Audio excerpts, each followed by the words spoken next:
My brother married my ex-girlfriend just a month after our breakup, blindsiding me with betrayal and family pressure. I wrestle with attending their wedding or cutting ties to protect my sanity. Will I cave or stand my ground?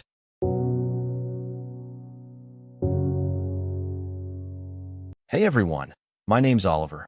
I'm 28 years old, and I've been stuck in this absolute train wreck of a situation for months now, trying to figure out if I'm blowing things out of proportion or if I've got every reason to be furious. I figured I'd spill it all here on Reddit and see what you guys think, because I'm at the end of my rope. This whole thing is about my brother Henry marrying my ex-girlfriend Aria a month after we broke up, and it's turned my life into a chaotic mess with more layers than I can keep track of. It's a long one, so grab a snack or something. Let's start with the basics.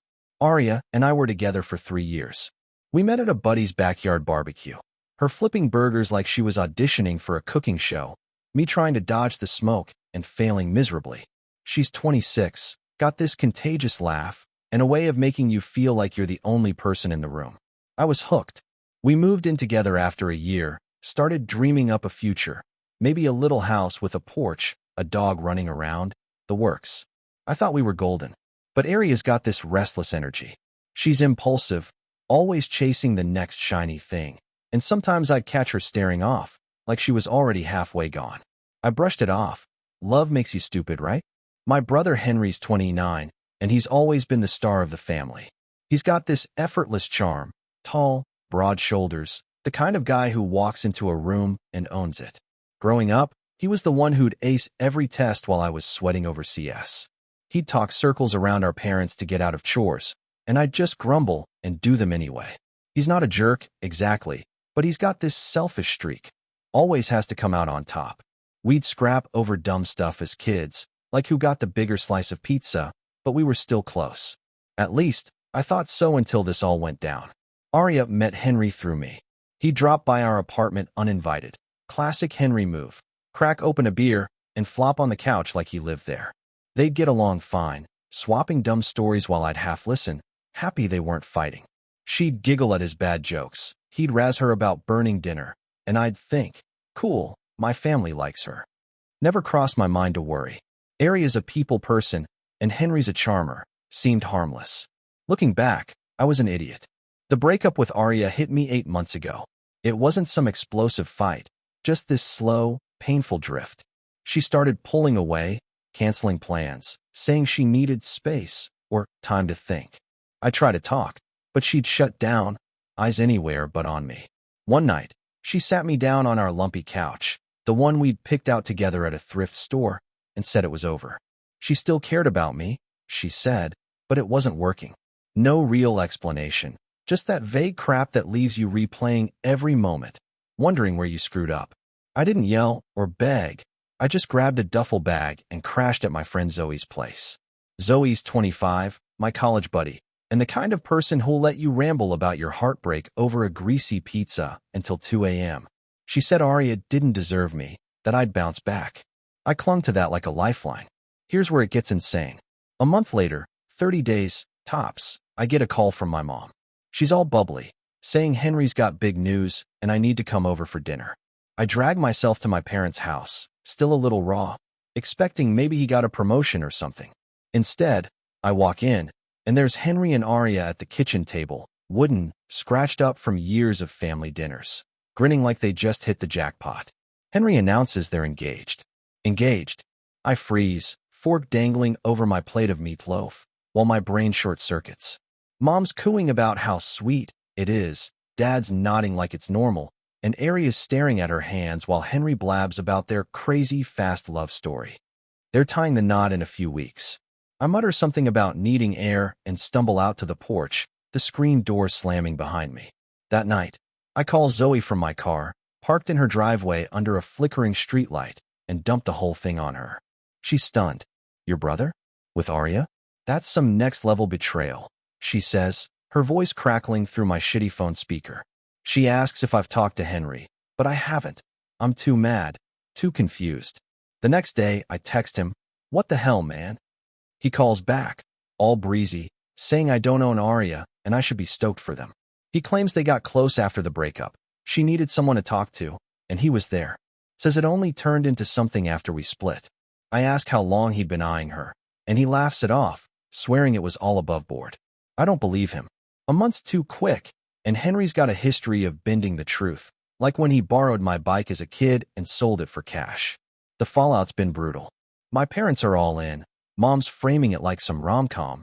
Dad's telling me to let it go. But I feel like Henry stabbed me in the back and twisted the knife.